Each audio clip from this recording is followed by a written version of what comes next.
ਚੰਡੀਗੜ੍ਹ ਦੇ ਵਿੱਚ ਜ਼ਬਰਦਸਤ ਗੁੰਡਾਗਰਦੀ ਦੀ ਖਬਰ ਸਾਹਮਣੇ ਆ ਰਹੀ ਹੈ।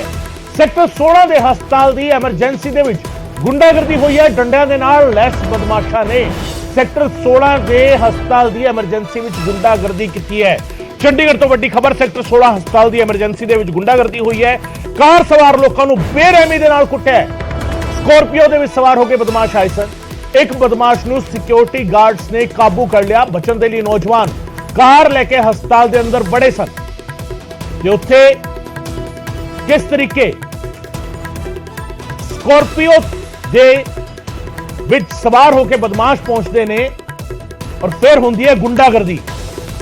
ਸੈਕਟਰ 16 ਦੇ ਹਸਪਤਾਲ ਦੀਆਂ ਇਹ ਤਸਵੀਰਾਂ ਨੇ। ਕਾਰ ਵਿੱਚ ਸਵਾਰ 4 ਨੌਜਵਾਨ ਸੀਗੇ ਜਿਨ੍ਹਾਂ ਨੂੰ ਕੁੱਟਿਆ ਗਿਆ ਹੈ। ਚੰਡੀਗੜ੍ਹ ਦੇ ਸੈਕਟਰ 16 ਦੇ ਵਿੱਚ ਸ਼ਰੇਆਮ ਗੁੰਡਾਗਰਦੀ ਦੀਆਂ ਇਹ ਤਸਵੀਰਾਂ। ਹੱਥਾਂ ਦੇ ਵਿੱਚ ਰੋਡਸ ਫੜੀਆਂ ਹੋਈਆਂ ਨੇ। ਜਿਹੜੇ ਕਾਰ ਸਵਾਰ ਨੌਜਵਾਨ ਸੀਗੇ, ਮੁੰਡੇ ਸੀਗੇ, ਉਹ ਨਿਕਲ ਕੇ ਭੱਜਣ ਦੀ ਕੋਸ਼ਿਸ਼ ਕਰਦੇ ਨੇ ਪਰ ਉਹਨਾਂ ਨੂੰ ਕੁੱਟਿਆ ਜਾਂਦਾ ਔਰ ਕਿਸ ਤਰੀਕੇ ਰੋਡਸ ਤੇ ਸਰੀਏ ਦੇ ਨਾਲ ਕਾਰ ਨੂੰ ਭੰਨਿਆ ਜਾ ਰਿਹਾ ਹੈ।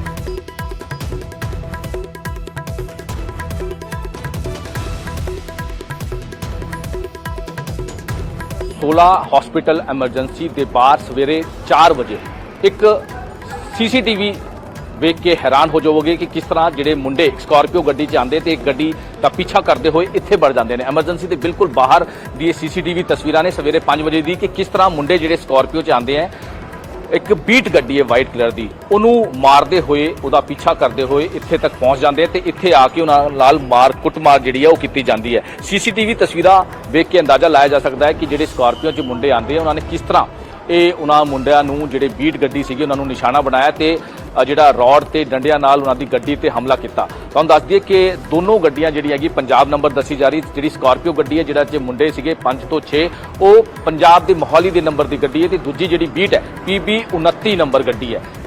ਦੱਸਿਆ ਜਾ ਰਿਹਾ ਹੈ ਕਿ ਖਰੜ ਤੋਂ ਹੀ ਲੜਾਈ ਕਰਦੇ ਨਜ਼ਰ ਆ ਰਹੇ ਸੀਗੇ ਲੇਕਿਨ ਚੰਡੀਗੜ੍ਹ ਜਦ ਬੜੇ ਤਾਂ 16 ਐਮਰਜੈਂਸੀ ਦੇ ਅੰਦਰ ਵੜ ਕੇ ਉਹਨਾਂ ਨੇ ਬਚਾਉਣ ਦੀ ਕੋਸ਼ਿਸ਼ ਕੀਤੀ, ਜਾਨ ਬਚਾਉਣ ਦੀ ਕੋਸ਼ਿਸ਼ ਕੀਤੀ ਲੇਕਿਨ ਪਿੱਛੋਂ ਜਿਹੜੇ ਮੁੰਡੇ ਮਾਰਦੇ ਹੋਏ ਆ ਰਹੇ ਸੀਗੇ ਉਹਨਾਂ ਨੇ ਇੱਥੇ ਆ ਕੇ ਗੱਡੀ ਰੋਕ ਕੇ ਉਹਨਾਂ ਨੂੰ ਬੁਰੀ ਤਰ੍ਹਾਂ ਉਹਨਾਂ ਤੇ ਹਮਲਾ ਕੀਤਾ। ਹਾਲਾਂਕਿ ਇੱਥੇ ਜੇਕਰ ਇੱਥੇ ਸਿਕਿਉਰਿਟੀ ਗਾਰਡਸ ਜਾਂ ਫਿਰ ਹੋਰ ਨਾ ਲੋਕ ਹੁੰਦੇ ਤਾਂ ਉਹ ਉਹਨਾਂ ਨੂੰ ਜਾਨ ਤੋਂ ਵੀ ਮਾਰ ਸਕਦੇ ਸੀ ਜਿਸ ਤਰ੍ਹਾਂ ਉਹਨਾਂ ਨੇ ਹਮਲਾ ਕੀਤਾ। CCTV ਬੜਾ ਹੈਰਾਨ ਕਰ ਦੇਣੇ ਵਾਲੀ ਗੱਲ ਹੈ ਕਿ ਚੰਡੀਗੜ੍ਹ ਜਿਸ ਤਰ੍ਹਾਂ ਦੀ ਸਿਟੀ ਬਿਊਟੀਫੁਲ ਚ ਰਾਤ ਨੂੰ ਵੀ ਪੈਟਰੋਲਿੰਗ ਹੁੰਦੀ ਹੈ, PCR ਹੁੰਦੀ ਹੈ ਲੇਕਿਨ ਉਸ ਵੇਲੇ ਵੀ ਕਿਸ ਤਰ੍ਹਾਂ ਦੀ ਗੁੰਡਾਗਰਦੀ ਜਿਹੜੀ ਹੈ ਉਹ ਵੇਖਣ ਨੂੰ ਮਿਲੀ ਹੈ। ਬਿਲਕੁਲ ਇਸੀ ਜਗ੍ਹਾ ਐਮਰਜੈਂਸੀ ਦੇ ਬਿਲਕੁਲ ਸਾਹਮਣੇ ਜਿੱਥੇ ਅਸੀਂ ਖੜੇ ਹਾਂ, ਜਿੱਥੇ ਇਹ ਗੁੰਡਾਗਰਦੀ ਦਾ ਜਿਹੜਾ ਨਾਚ ਹੈ ਉਹ ਦੇਖਣ ਨੂੰ ਮਿਲਿਆ ਤੇ CCTV ਹਾਲਾਂਕਿ ਪੁਲਿਸ ਨੇ ਇੱਕ ਜਿਹੜਾ ਹੈਗਾ ਜਿਹੜਾ ਉਸ ਸਕਾਰਪੀਓ 'ਚ ਸੀਗਾ ਮੁੰਡਾ ਉਹਨੂੰ ਗ੍ਰਿਫਤਾਰ ਕਰ ਲਿਆ ਤੇ ਹੁਣ ਇਨਵੈਸਟੀਗੇਸ਼ਨ ਕੀਤੀ ਜਾ ਰਹੀ ਹੈ ਕਿ ਆਖਿਰ ਉਹ ਮੁੰਡੇ ਕੌਣ ਸੀ, ਇਹਨਾਂ ਨੂੰ ਕਿਉਂ ਮਾਰ ਰਹੇ ਸੀਗੇ, ਲੜਾਈ ਝਗੜਾ ਕੀ ਸੀ, ਇਹ ਸਾਰੀ ਚੀਜ਼ਾਂ ਨੂੰ ਲੈ ਕੇ ਹੁਣ ਪੁਲਿਸ ਜਿਹੜੀ ਹੈ ਇਨਵੈਸਟੀਗੇਸ਼ਨ ਕਰ ਰਹੀ ਹੈ। ਲੇਕਿਨ ਬੜੀ ਹੈਰਾਨ ਕਰ ਦੇਣੇ ਵਾਲੀ ਗੱਲ ਹੈ ਕਿ 16 'ਚ ਜਿੱਥੇ ਸਾਰੇ ਲੋਕ ਹੁੰਦੇ, ਰਾਤ ਨੂੰ ਵੀ ਸਾਰੀ ਇੱਥੇ ਐਮਰਜੈਂਸੀ ਹੈਗੀ ਹੈ, ਪੁਲਿਸ ਹੁੰਦੀ ਹੈ, ਇੱਥੇ ਵੜ ਕੇ ਉਹਨਾਂ ਨੇ ਮਾਰਨ ਦੀ ਕੋਸ਼ਿਸ਼ ਕੀਤੀ ਹੈ। ਚੰਡੀਗੜ੍ਹ ਤੋਂ ਕੈਮਰਾਮੈਨ ਸਰਮਪ੍ਰੀਤ ਸਿੰਘ ਨਾਲ ਮਨੋਜ ਰਾਠੀ, ਨਿਊਜ਼ 18 ਪੰਜਾਬ। ਸੋ CCTV ਫੁਟੇਜ ਸਾਹਮਣੇ आई है और CCTV फुटेज जी है उससे भी साफ तौर पर नजर आ रहा है किस तरीके गुंडागर्दी हुई है। मनोज राठी मेरे नाल इस वे फोन लाइन से मौजूद ने। मनोज, CCTV फुटेज असं लगातार दिखा रहे हैं, फिलहाल की पता लग पाया इन्हों के बारे? ਜਿਹੜੇ ਗੱਡੀ ਵਿੱਚ ਸਵਾਰ ਸੀਗੇ, ਕਾਰ ਦੇ ਵਿੱਚ ਸਵਾਰ ਸੀਗੇ, ਕਿ ਉਹਨਾਂ ਨੇ ਕੋਈ ਖੁਲਾਸਾ ਕੀਤਾ ਹੈ ਜਾਂ ਸਕੋਰਪੀਓ ਵਿੱਚ ਜਿਹੜੇ ਆਏ ਸੀਗੇ ਉਹਨਾਂ ਨੇ ਕੁਝ ਦੱਸਿਆ ਹੋਵੇ? देखो गगन, बड़ी हैरान कर देने वाली गल है कि ये जी गुंडागर्दी हुई है बड़ी CCTV साफ देख रही, तस्वीर साफ तौर पर देखी जा सकती है कि जेकर वो एमरजेंसी ना बढ़ते, जेकर वो 16 हॉस्पिटल ना बढ़ते या कोई लोग उत्थे ना इकट्ठे होंदे तां इह उन्हां नूं जान तो भी मार सकते सी। बड़ी क्लीयर जी गल है जिद्दां उन्होंने हमला किया, जिन्हां उन्होंने गड्डी ते बड़ी बड़ी रॉड जिहड़े डंडे लैके उन्होंने हमला किया है। हालांकि ये जिहड़े मुंडे हैं इन्हां नूं भी काफ़ी सट्टां लगी हैं, ये किसी तरह की हजे कोई गलबात करते नहीं नजर आ रहे, काफ़ी डरे हुए ने, यानी कि काफ़ी डरे हुए ने। इस तरह की जी वारदात हुई है सवेरे 4 बजे की वारदात है। ये मुंडे जिहड़े हैगे PB 29 क्यों ये गड्डी हैगी गड्डी हैगी जिन्हां ते हमला होया है। वो जिहड़ी गड्डी है स्कॉर्पियो PB 65 यानी कि वो नंबर हैगा मोहाली जिले का, जी वाइट कलर की स्कॉर्पियो सीगी जिहड़ा उन्होंने पुलिस की कंप्लेंट लिखाया है। आखिर मुंडे है कौन सीगे? जिहड़े 7-8 मुंडे सीगे जिन्होंने बड़ी बुरी तरह ਕਾਫੀ ਟਾਈਮ ਤੋਂ ਉਹਨਾਂ ਦਾ ਪਿੱਛਾ ਕਰ ਰਹੇ ਸੀਗੇ ਔਰ ਇੰਨਾ ਬੁਰੀ ਤਰ੍ਹਾਂ ਉਹਨੂੰ ਮਾਰਨ ਦੀ ਕੋਸ਼ਿਸ਼ ਕੀਤੀ। ਜੇਕਰ ਉਹ ਐਮਰਜੈਂਸੀ ਨਾ ਵੜਦੇ ਕਿ ਉੱਥੇ ਲੋਕ ਨਾ ਹੁੰਦੇ ਤਾਂ ਇਹ ਸ਼ਾਇਦ ਉਹਨੂੰ ਜਾਨ ਤੋਂ ਵੀ ਮਾਰ ਸਕਦੇ ਸੀ, ਜਿਹੜੇ ਹਾਲਾਤ ਤੁਸੀਂ ਸੀਸੀਟੀਵੀ ਵਿੱਚ ਵੀ ਦੇਖ ਰਹੇ ਹੋ। ਤੇ ਬੜੀ ਗੁੰਡਾਗਰਦੀ ਦੇਖਣ ਨੂੰ ਮਿਲੀ ਔਰ ਉਹ ਵੀ ਚੰਡੀਗੜ੍ਹ ਜਿਸ ਤਰ੍ਹਾਂ ਦੇ ਏਰੀਆ, ਕਿਉਂਕਿ ਰਾਤ ਨੂੰ ਵੀ ਇੱਥੇ ਪੀਸੀਆਰ ਹੁੰਦੀ ਹੈ, ਪੈਟਰੋਲਿੰਗ ਹੁੰਦੀ ਹੈ, ਖੁਦ ਸੀਨੀਅਰ ਅਫਸਰ ਇੱਥੇ ਮੌਜੂਦ ਹੁੰਦੇ। ਹਾਲਾਂਕਿ ਇਹ ਮੁਸਤੈਦੀ ही 16 ਸੈਕਟਰ ਹਸਪੀਟਲ ਦੀ ਜਿਹੜੀ ਸਿਕਿਉਰਿਟੀ ਹੈ ਉਹਨਾਂ ਨੇ ਇੱਕ ਬੰਦਾ ਫੜ ਕੇ ਪੁਲਿਸ ਦੇ ਹਵਾਲੇ ਵੀ ਕੀਤਾ ਹੈ। ਹਾਲਾਂਕਿ ਕੰਪਲੇਂਟ ਜਿਹੜੀ ਹੋਈ ਹੈ, ਹਾਲਾਂਕਿ ਜਿਹੜੇ ਮੁੰਡੇ ਨੇ ਉਹਨਾਂ ਨੇ ਕਿਸੇ ਤਰ੍ਹਾਂ ਦੀ ਕੋਈ ਗੱਲਬਾਤ ਅਜੇ ਨਹੀਂ ਕੀਤੀ ਕਿਉਂਕਿ ਉਹ ਕਾਫੀ ਡਰੇ ਹੋਏ ਨੇ, ਕਾਫੀ ਡਰ ਹੋਏ। 4 ਮੁੰਡੇ ਸੀਗੇ ਬੀਟ ਗੱਡੀ 'ਚ ਜਿਨ੍ਹਾਂ ਦਾ ਪਹਿਲਾਂ ਵੀ ਕੁਟਾਪਾ ਹੋਇਆ ਹੈ ਔਰ ਉਸ ਤੋਂ ਬਾਅਦ ਉਹਨਾਂ ਨੂੰ ਦੁਬਾਰਾ ਤੋਂ ਉਹਨਾਂ ਦੇ ਪਿੱਛੇ ਲੱਗ ਕੇ ਉਹਨਾਂ ਨੂੰ ਮਾਰਨ ਦੀ ਕੋਸ਼ਿਸ਼ ਕੀਤੀ ਹੈ, ਜਾਨਾ मारने की कोशिश की है, क्योंकि तस्वीरें साफ तौर पर कहती नजर आ रही है कि जेकर वो अंदर एमरजेंसी दे ना बढ़ते 16 हॉस्पिटल के अंदर ना बढ़ते तो उन्होंने जान तो भी मारा जा सकता सीगा। जिस तरह की तस्वीरें ने, जिस तरह वो हमला कर रहे थे, जिस तरह वो डंडे मार रहे थे और जिस तरह उन्होंने कह रहे थे बस इन्होंने मार देना है। तो हालांकि वो पुलिस इन्वेस्टिगेशन कर रही है कि आखिर रीजन की है, क्योंकि रीजन हजे पता नहीं लग पाया क्योंकि वो हजे किसी भी तरह का कोई बयान जो है वो नहीं दे पा रहे जी। बिल्कुल रीजन ਜਿਹੜਾ ਹੈਗਾ ਉਹ ਪਤਾ ਨਹੀਂ ਲੱਗ ਪਾਇਆ, ਪਰ ਸਵਾਲ ਕਈ ਸਾਰੇ ਨੇ ਮਨੋਜ। ਜਿਸ ਤਰੀਕੇ ਗੁੰਡਾਗਰਦੀ ਦੀਆਂ ਤਸਵੀਰਾਂ ਸਾਹਮਣੇ ਆਈਆਂ ਨੇ, 2 ਗੱਡੀਆਂ ਜਿਨ੍ਹਾਂ ਚੋਂ ਇੱਕ ਤੁਸੀਂ ਦੱਸ ਰਹੇ ਹੋ ਕਿ ਇੱਕ ਮੋਹਾਲੀ ਨੰਬਰ ਦੀ ਹੈ ਔਰ ਦੂਜੀ PB 29 ਨੰਬਰ ਹੈਗਾ। ਮੋਹਾਲੀ ਨੰਬਰ ਦੀ ਗੱਡੀ ਵਿੱਚ ਸਵਾਰ ਹੋ ਕੇ ਹਮਲਾਵਰ ਆਉਂਦੇ ਨੇ, ਹਮਲਾ ਕਰਦੇ ਨੇ ਔਰ ਜਿਸ ਤਰੀਕੇ ਹਮਲਾ ਹੋ ਰਿਹਾ ਹੈ, ਯਾਨੀ ਕੋਸ਼ਿਸ਼ ਇਹ ਸੀਗੀ ਕਿ ਜਿਹੜੇ ਕਾਰ ਦੇ ਅੰਦਰ ਮੌਜੂਦ ਨੇ ਉਹਨਾਂ ਨੂੰ ਜ਼ਿਆਦਾ ਤੋਂ ਜ਼ਿਆਦਾ ਸੱਟਾਂ ਮਾਰੀਆਂ ਜਾ ਸਕਣ। ਮੋਹਾਲੀ ਦਾ ਨੰਬਰ ਪਤਾ ਲੱਗਿਆ ਮਨੋਜ, ਅੱਜਕੱਲ ਬੜਾ ਸੌਖਾ ਹੈ ਕਿ ਪਤਾ ਲੱਗ ਜਾਵੇ ਕਿ ਗੱਡੀ ਦਾ ਰਜਿਸਟ੍ਰੇਸ਼ਨ ਨੰਬਰ ਕੀ ਹੈ ਔਰ ਉਸ ਦਾ ਓਨਰ ਕੌਣ ਹੈਗਾ, ਉਸ ਦੇ ਬਾਰੇ ਸਾਰੀ ਜਾਣਕਾਰੀ ਕੱਢੀ ਜਾ ਸਕਦੀ ਹੈ, ਉਸ ਦੇ ਬਾਰੇ ਸਾਰੀ ਇਨਫੋਰਮੇਸ਼ਨ ਕੱਢੀ ਜਾ ਸਕਦੀ ਹੈ। ਪੁਲਿਸ ਵੱਲੋਂ ਕੀ ਕੁਝ ਕੀਤਾ ਜਾ ਰਿਹਾ ਇਸ ਪੂਰੇ ਮਾਮਲੇ ਨੂੰ ਲੈ ਕੇ, ਇਸ ਤਸਵੀਰ ਨੂੰ ਲੈ ਕੇ? ਬਿਲਕੁਲ ਇਹਦੇ ਵਿੱਚ ਹੁਣ ਦੀ ਜਿਹੜੀ ਜਾਣਕਾਰੀ ਪੁਲਿਸ ਅਫਸਰਾਂ ਨਾਲ ਜਿਹੜੀ ਗੱਲਬਾਤ ਕੀਤੀ ਗਈ ਹੈ ਕਿ ਪੁਲਿਸ ਨੇ ਉਹ ਗੱਡੀ ਵਿੱਚ ਆਖਰ ਤੱਕ ਲਈ ਹੈ ਤੇ ਲਗਾਤਾਰ ਟੀਮਾਂ ਵੀ ਜਿਹੜੀ ਹੈਗੀ ਭੇਜੀ ਗਈ ਹੈ ਕਿ ਆਖਿਰ ਉਹ ਮੁੰਡੇ ਹੈ ਕੌਣ। लेकिन हजे तक ये कोई गिरफ्तारी, हालांकि एक मुंडा फड़िया सीगा, उन्हें काफी चीजा दसी है और हालांकि पुलिस ने हजे किस तरह की कोई मीडिया को बयान नहीं दिता है, लेकिन पुलिस को गड्डी की पहचान हो चुकी है। केड़ी गड्डी च आई सी, वाइट कलर की जी स्कॉर्पियो है, PB 65 नंबर दसिया जा रहा है, छोटा नंबर हैगा। ये भी हुण तक सानू जानकारी मिली कि काफी छोटा नंबर है, यानी कि VIP नंबर हैगा स्कॉर्पियो गड्डी का PB 65। ਹੁਣ ਇਹ ਨੰਬਰ ਕਿਹਦਾ, ਇਹ ਗੱਡੀ ਕਿਹਦੀ ਹੈ, ਹੁਣ ਲਗਾਤਾਰ ਪੁਲਿਸ ਦੀ ਇਨਵੈਸਟੀਗੇਸ਼ਨ ਕਰ ਰਹੀ ਹੈ ਕਿਉਂਕਿ ਗਗਨ ਇਹ ਮੁੰਡੇ ਸੀਗੇ 5-7 ਤੋਂ 8 ਮੁੰਡੇ ਸੀਗੇ ਜਿਨ੍ਹਾਂ ਕੋਲੋਂ ਸਾਰਿਆਂ ਕੋਲੋਂ ਡੰਡੇ ਰੋਡ ਤੇ ਸਾਰੇ ਸੀਗੇ ਜਿਨ੍ਹਾਂ ਨੇ ਇਹ ਪੂਰਾ ਹਮਲਾ ਕੀਤਾ, ਇਹ ਮੁੰਡਿਆਂ ਤੇ ਹਮਲਾ ਕੀਤਾ ਤੇ ਤਸਵੀਰਾਂ ਬਿਆਨ ਕਰ ਰਹੀ ਹੈ। ਨੇ ਉੱਤਰ ਕੇ ਭੱਜਦੇ ਨੇ ਔਰ ਪਿੱਛੋਂ ਆਉਂਦੀ ਹੈ ਸਕੋਰਪੀਓ ਜਿਸ ਚੋਂ ਉਤਰਨ ਵਾਲੇ 2 ਨੌਜਵਾਨ ਉਹਨਾਂ ਦੇ ਉੱਤੇ ਹਮਲਾ ਕਰਦੇ ਨੇ, ਰੋਡ ਦੇ ਨਾਲ ਡਾਂਗ ਦੇ ਨਾਲ ਜਿਹੜਾ ਹੈਗਾ ਹਮਲਾ ਕੀਤਾ ਜਾਂਦਾ ਹੈ, ਗੱਡੀ ਭੰਨ ਦਿੱਤੀ ਜਾਂਦੀ ਹੈ ਔਰ ਉਸ ਤੋਂ ਬਾਅਦ ਇਹ ਹਮਲਾਵਰ ਫਰਾਰ ਹੋ ਜਾਂਦੇ ਨੇ। एक गड्डी जिस दे विच हमलावर आए थे उसका रजिस्ट्रेशन मोहाली का है, जी उससे नंबर प्लेट लगी हुई सी। दूजी गड्डी जी एमरजेंसी के विच आके रुकती है वो PB 29 इस नंबर के नाल रजिस्टर्ड हैगी है। ते इस पूरा सिनेरियो जिहड़ा हैगा, इस सिनेरियो दे विच पुलिस की कर रही है, सवाल इस गल नूं लैके है। पुलिस की कार्रवाई कित्थे तक पहुंचती है, सवाल इस गल नूं लैके। उधर बरनाला दे विच भयानक हादसा वापरिया, धुंध करके आपस दे विच 8 गड्डियां वजदियां। तप्पा मंडी दे नेड़े बठिंडा चंडीगढ़ हाईवे ते हादसा होया, गड्डियां नूं भारी नुकसान होया है, 8 बकरियां दी मौत हुई है इस हादसे दे विच। पुल दी उसारी कार्य भी जिहड़ा हैगा चल रहा सी, कोई साइन बोर्ड भी नहीं लाया गया सी और इस करके ये मन्ने जा रहे कि हादसा जिहड़ा हैगा वापरिया। 8 गड्डियां आपस दे विच वजियां ने। मौसम जिहड़ा हैगा, मौसम पासा वट रहा इस वेले और मौसम दे पासा वटण दे नाल नाल इस वेले जिहड़ी सिचुएशन हैगी है, इस वेले जिहड़ी तस्वीर है उस दे विच पूरा सिनेरियो जिहड़ा हैगा ज़्यादा मुश्किल बनता जा रहा है, खास करके उन्हां लोकां दे लई जिहड़े सवेर वेले या शाम वेले अपने घरां तो बाहर निकलते हैं या अपनी मंजिल वर तुरते हैं। धुंध की वजह करके हादसा ही वापरिया और जिस तरीके हादसा वापरिया 8 गड्डियां आपस दे विच वजियां ने। बरनाला की यह तस्वीर, तप्पा मंडी के नेड़े हाईवे ते हादसा होया और दस्सिया भी जा रहा है कि पुल ते जिहड़ा हैगा मुरम्मत का काम चल रहा सीगा, पर ना तो कोई साइन बोर्ड सीगा, ना तो उस तरीके का इंतजाम किया गया सी, ना ही कोई बोर्ड लाए गए सीगे और ना ही उसकी एक बैरिकेडिंग जिस तरीके की जाती है कि इत्थे उसारी का काम चल रहा है वो भी नहीं सी किया गया, उस करके ये हालात बने ने। तो कोई हो लाया हुआ साइन लाया हुआ इन्होंने भी बंदे देख जे कुछ, कोई प्रबंध ही है नहीं। मेन गल तो धुंध हैगी है बाली, दिखता किसी को कुछ नहीं, जां तां पिछे कोई साइन लाया होवे जां ਲਿਖਿਆ ਹੋਵੇ ਇੱਧਰ ਡਾਈਵਰਜਨ ਆ, ਕੁਛ ਨਹੀਂ ਪਤਾ ਹੀ ਨਹੀਂ ਲੱਗਦਾ, ਅਗਲਾ ਉਹਦੀ ਪਤਾ ਲੱਗਦਾ ਜਦੋਂ ਆ ਕੇ ਗੱਡੀ ਵਿੱਚ ਵੱਜ ਜਾਂਦੀ ਹੈ। ਕਿੰਨੇ ਗੱਡੀਆਂ ਨੁਕਸਾਨ ਹੈਗੇ ਬਾਈ? 8ਵੀਂ ਗੱਡੀ ਤਾਂ ਸਾਡੀ ਹੈ ਹਾਲੇ, ਇਹ ਤੋਂ ਬਾਅਦ ਇੱਕ ਹੋਰ ਵੱਜ ਗਿਆ, ਉਹ ਖੜੀ ਹੈ ਗੱਡੀ, ਤੁਸੀਂ ਦੇਖ ਸਕਦੇ ਹੋ।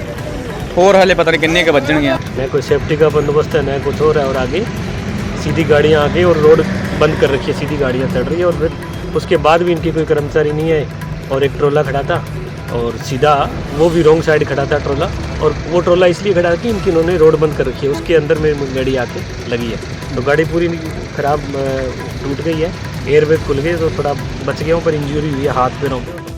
ਤੇ ਗਿਆਨੀ ਇਕਬਾਲ ਸਿੰਘ ਸ੍ਰੀ ਅਕਾਲ ਤਖਤ ਸਾਹਿਬ ਤੇ ਪੇਸ਼ ਹੋਏ ਨੇ। ਪਟਨਾ ਸਾਹਿਬ ਦੇ ਜਥੇਦਾਰੀ ਤੋਂ ਲਾਂਭੇ ਕੀਤਾ ਗਿਆ ਉਹਨਾਂ ਨੂੰ। ਪਟਨਾ ਸਾਹਿਬ ਦੇ ਪ੍ਰਬੰਧਕੀ ਬੋਰਡ ਦੇ ਮੈਂਬਰ ਵੀ ਪਹੁੰਚੇ ਨੇ, 10 ਵਿੱਚੋਂ 7 ਮੈਂਬਰ ਸ੍ਰੀ ਅਕਾਲ ਤਖਤ ਸਾਹਿਬ ਤੇ ਪੇਸ਼ ਹੋਏ ਨੇ। ਪ੍ਰਧਾਨ ਬਣੇ ਮਹਿੰਦਰਪਾਲ ਸਿੰਘ ਨੂੰ ਬਹੁਮਤ ਸਾਬਿਤ ਕਰਨਾ ਹੈ ਤੇ ਪਟਨਾ ਸਾਹਿਬ ਦੇ ਪ੍ਰਬੰਧਕੀ ਬੋਰਡ ਦੇ ਮੈਂਬਰ ਵੀ ਸ੍ਰੀ ਅਕਾਲ ਤਖਤ ਸਾਹਿਬ ਪਹੁੰਚੇ ਨੇ।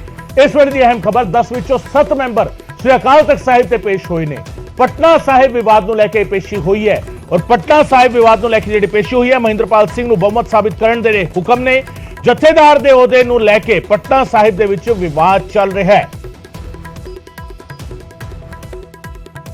ਸਾਡੇ ਤਖਤ ਸ੍ਰੀ ਹਰਿਮੰਦਰ ਜੀ ਪਟਨਾ ਸਾਹਿਬ ਦੀ ਜੋ ਪ੍ਰਬੰਧਕ ਕਮੇਟੀ ਹੈ ਔਰ ਸ੍ਰੀ ਅਕਾਲ ਤਖਤ ਸਾਹਿਬ ਵੱਲੋਂ ਹੁਕਮ ਹੋਇਆ ਸੀ ਕਿ ਉਹ ਸਾਰੀ ਕਮੇਟੀ ਦੇ ਮੈਂਬਰ ਸਾਹਿਬਾਨਾਂ ਨੂੰ ਅੱਜ ਸ੍ਰੀ ਅਕਾਲ ਤਖਤ ਸਾਹਿਬ ਵਿਖੇ ਤਾਲੂ ਕੀਤਾ ਗਿਆ, ਔਰ ਅਸੀਂ ਸਾਡੇ ਮੈਂਬਰ ਸਾਹਿਬਾਨ ਨੇ ਜਿੰਨੇ ਕਮੇਟੀ ਦੇ ਤਕਰੀਬਨ ਸਾਰੇ ਅੱਜ ਅਸੀਂ ਸ੍ਰੀ ਅਕਾਲ ਤਖਤ ਸਾਹਿਬ ਦੇ ਹੁਕਮ ਦੀ ਤਾਮੀਲ ਕਰਦੇ ਹੋਏ ਅੱਜ ਇੱਥੇ ਪਹੁੰਚੇ ਹਾਂ। ਸ੍ਰੀ ਅਕਾਲ ਤਖਤ ਸਾਹਿਬ ਦੇ ਆਦੇਸ਼ਾਂ ਨੂੰ ਅਸੀਂ ਆਪਣੇ ਸਿਰ ਮੱਥੇ ਮੰਨਦੇ ਹਾਂ। ਜੋ ਵੀ ਆਦੇਸ਼, ਜੋ ਵੀ ਹੁਕਮ ਸ੍ਰੀ ਅਕਾਲ ਤਖਤ ਦਾ ਹੋਵੇਗਾ, ਔਰ ਉਹ ਅਸੀਂ ਸਿਰ ਮੱਥੇ ਸਾਰੇ ਪ੍ਰਵਾਨ ਕਰਾਂਗੇ।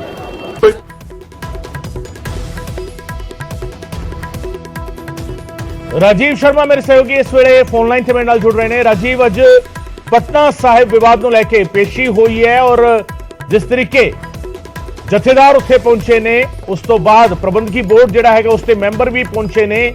ਫਿਲਹਾਲ ਕੀ ਕੁਝ ਚੱਲ ਰਿਹਾ ਹੈ?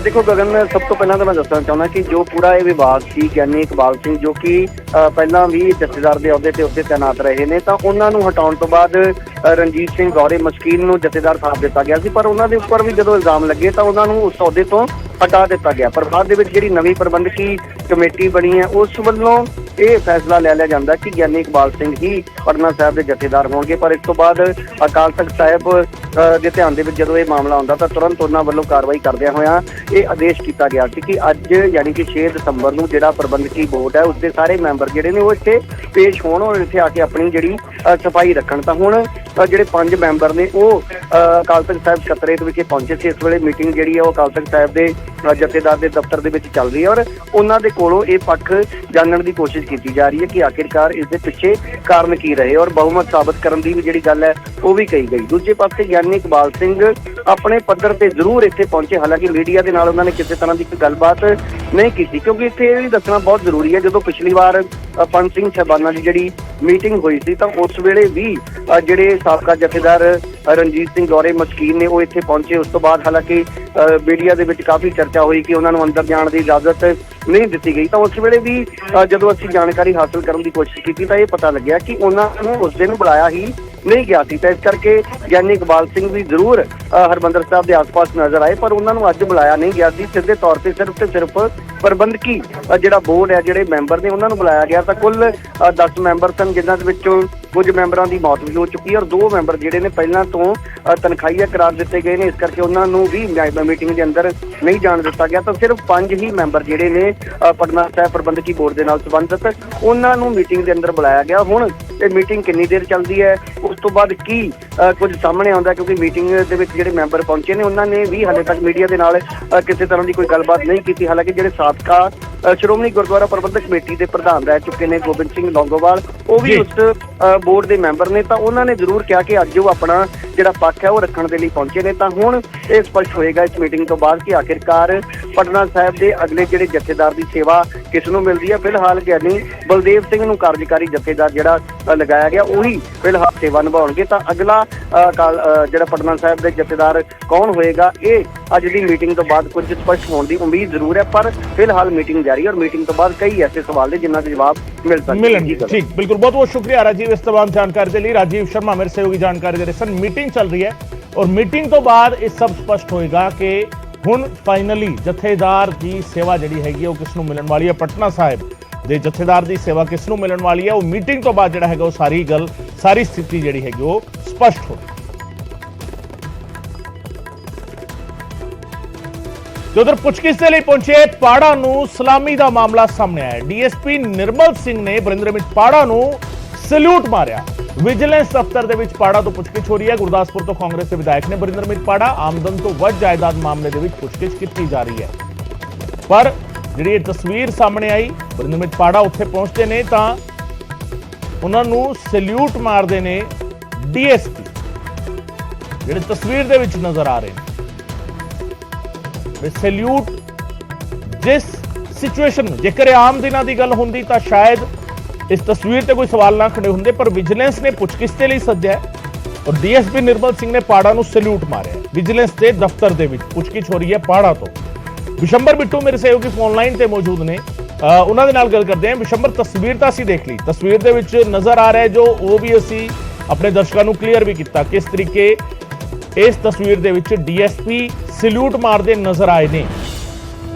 जेकर सैल्यूट मारिया गया, सैल्यूट मारन तो बाद पुछगिछ होएगी भी या सिर्फ गल्लां बातां होणगीਆਂ, फिर यह भी सवाल खड़ा होंदा है। विशंबर, ठीक है, बिल्कुल ਤੁਸੀਂ ਦੇਖਦੇ ਵੀ ਜਦੋਂ ਬਰਿੰਦਰਮੀਤ ਸਿੰਘ ਪਾੜਾ ਜੋ ਗੁਰਦਾਸਪੁਰ ਦੇ ਐਮਐਲਏ ਜਿਨ੍ਹਾਂ ਨੂੰ ਕਾਂਗਰਸ ਪਾਰਟੀ ਦਾ ਸੰਬੰਧ ਰੱਖਦੇ ਜਿਹਨੂੰ ਸੱਦਿਆ ਗਿਆ ਸੀ ਵਿਜੀਲੈਂਸ ਨੇ ਇਹਨਾਂ ਦੇ ਅਕਾਊਂਟਾਂ ਦੀ ਜਾਂਚ ਕਰਨ ਤੋਂ ਬਾਅਦ, ਲੇਕਿਨ ਜਦੋਂ ਉਹ ਵਿਜੀਲੈਂਸ ਦਫ਼ਤਰ ਪਹੁੰਚੇ ਤੁਸੀਂ ਖੁਦ ਤਸਵੀਰਾਂ ਦੇਖ ਸਕਦੇ ਕਿ ਉਹਨੂੰ ਜਿਹੜੇ ਡੀਐਸਪੀ ਵਿਜੀਲੈਂਸ ਨਿਰਮਲ ਸਿੰਘ ਜਿਹੜੇ ਵਿਜੀਲੈਂਸ ਜਾਂਚ ਕਰ ਰਹੇ ਉਹਨਾਂ ਨੂੰ ਸਲੂਟ ਮਾਰਿਆ। ਉਸ ਤੋਂ ਬਾਅਦ ਜਿਹੜੇ ਉਹ ਐਮਐਲਏ ਪਾੜਾ ਤੇ ਉਹਦੇ ਜਿਹੜੇ ਅੰਦਰ ਉਹ ਬੈਠੇ ਹੋਏ ਇਹਨਾਂ ਨੂੰ ਸਵਾਲ ਜਵਾਬ ਕੀਤੇ ਜਾਂਦੇ। ਤੁਸੀਂ ਦੱਸੋ ਇਹਦੇ ਉੱਤੇ ਇੱਕ ਸਵਾਲ ਉੱਠਦਾ ਹੈ ਕਿ ਜਦੋਂ ਦਫ਼ਤਰ ਦੇ ਸ਼ਾਮਲ ਹੋਣ ਜਾਂਦੇ ਨੇ ਉਹਨਾਂ ਨੂੰ ਤਸਵੀਰਾਂ ਵੀ ਦੇਖ ਸਕਦੇ ਉਹਨਾਂ ਇੱਕ ਸਲੂਟ ਮਾਰ ਕੇ ਉਹਨਾਂ ਦਾ ਸਨਮਾਨ ਕੀਤਾ ਜਾਂਦਾ। ਸਲੂਟ ਮਾਰਨਾ ਕੋਈ ਪ੍ਰੋਟੋਕੋਲ ਆ, ਲੇਕਿਨ ਤੁਸੀਂ ਦੇਖ ਸਕਦੇ ਵੀ ਜਿਹੜਾ ਅਧਿਕਾਰੀ ਜਾਂਚ ਕਰ ਰਿਹਾ ਹੋਏ ਉਹ ਜਾਂਚ ਕਰਨ ਵਾਲੇ ਅਧਿਕਾਰੀ ਨੂੰ ਸਲੂਟ ਮਾਰਦਾ, ਉਹਦੇ ਵਾਸਤੇ ਵੀ ਇੱਕ ਸਵਾਲ ਖੜੇ ਕਰਦਾ ਵੀ ਜਾਂਚ ਜਿਹੜੀ ਹੋ ਰਹੀ ਹੈ ਉਹ ਜਾਂਚ ਦੇ ਵਿੱਚ ਅਜੇ ਤੱਕ ਤਾਂ ਫਿਰ ਵਿਜੀਲੈਂਸ ਅਧਿਕਾਰੀਆਂ ਨੂੰ ਪੁੱਛਗਿੱਛ ਕਰ ਰਹੇ ਨੇ। ਫਿਲਹਾਲ ਬਾਹਰ ਨਹੀਂ ਆਏ ਐਮਐਲਏ ਬਰਿੰਦਰਮੀਤ ਸਿੰਘ ਪਾੜਾ ਜਾਂ ਵਿਜੀਲੈਂਸ ਦੇ ਕੋਈ ਵੀ ਅਧਿਕਾਰੀ, ਲੇਕਿਨ ਨੀਚੇ ਸਾਰੀ ਮੀਡੀਆ ਟੀਮਾਂ ਖੜੀਆਂ ਤਿਆਰ ਕਰ ਰਹੀਆਂ। ਇਹ ਜਿਹੜਾ ਸੂਟ ਮਾਰਨਾ ਵੀ ਇੱਕ ਚਰਚਾ ਦਾ ਵਿਸ਼ਾ ਬਣਿਆ ਵੀ ਡੀਐਸਪੀ ਜਾਂਚ ਅਧਿਕਾਰੀ ਜਿਹੜਾ ਖੁਦ ਇੱਕ ਸੂਟ ਮਾਰਿਆ ਉਹ ਜਾਂਚ ਤੇ ਕਿੰਨਾ ਅਸਰ ਪਾਉਂਦੀ ਇਹਦੇ ਆਉਣ ਵਾਲਾ ਸਮਾਂ ਹੀ ਦੱਸੇਗਾ, ਲੇਕਿਨ ਫਿਲਹਾਲ ਜਿਹੜੀ ਆ ਪੁੱਛਗਿੱਛ ਜਾਰੀ ਆ ਜੀ। ਵਿਜੀਲੈਂਸ ਦੇ ਦਫ਼ਤਰ ਦੇ ਵਿੱਚ ਬਰਿੰਦਰਮੀਤ ਪਾੜਾ ਤੋਂ ਪੁੱਛਗਿੱਛ ਹੋ ਰਹੀ ਹੈ। ਡੀਐਸਪੀ ਨਿਰਮਲ ਸਿੰਘ ਸਲੂਟ ਮਾਰਦੇ ਹੋਏ ਨਜ਼ਰ ਆ ਰਹੇ ਨੇ। ਬਿਸ਼ੰਬਰ, ਡੀਐਸਪੀ ਤੋਂ ਇਲਾਵਾ ਕੀ ਹੋਰ ਵੀ ਅਧਿਕਾਰੀ ਨੇ ਜਾਂ ਡੀਐਸਪੀ ਇਕੱਲੇ ਹੀ ਪੁੱਛ ਪੜਤਾਲ ਕਰਨ ਵਾਲੇ ਨੇ ਬਰਿੰਦਰਮੀਤ ਪਾੜਾ ਤੋਂ?